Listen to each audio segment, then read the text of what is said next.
जी हाँ, 23 साल। ये नंबर याद रखना जरूरी है। एक बहुत खास ज्योतिषीय संयोग बन रहा है। साल 2026 में एक बहुत ही दुर्लभ खगोलीय घटना हो रही है, जो पूरे 23 साल बाद होने वाली है। तो 14 जनवरी 2026 को मकर संक्रांति और शततिला एकादशी एक साथ पड़ रही हैं।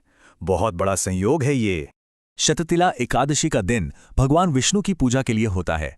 कहते हैं इस दिन का फल खास होता है। और भगवान विष्णु को तुलसी जी बहुत प्रिय हैं, तो इस दिन तुलसी जी का ध्यान रखना और भी जरूरी हो जाता है। तो इस खास दिन पर तुलसी से जुड़ी 3 गलतियों से बचना है। चलिए देखते हैं कौन सी। तो सबसे पहली और जरूरी बात जिसका ध्यान रखना है, इस दिन तुलसी के पत्ते बिल्कुल नहीं तोड़ने चाहिए।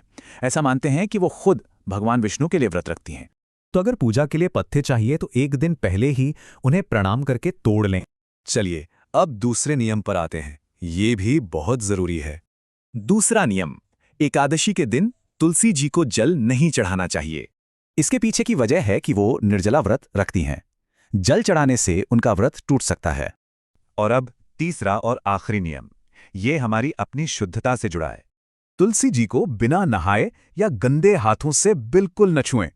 इससे देवी लक्ष्मी नाराज हो सकती हैं। शास्त्रों के अनुसार तुलसी जी देवी लक्ष्मी का ही रूप है, इसलिए शुद्धता बहुत जरूरी है। तो संक्षेप में देखें क्या करना है और क्या नहीं, ये जानना बहुत जरूरी है। अपनी श्रद्धा दिखाने के लिए शाम को तुलसी जी के पास घी का दिया जरूर जलाएं। इससे घर में पॉजिटिविटी आती है। इन आसान नियमों को मानकर हम न सिर्फ परंपरा निभाते हैं, बल्कि अपने जीवन में दिव्यता भी लाते हैं।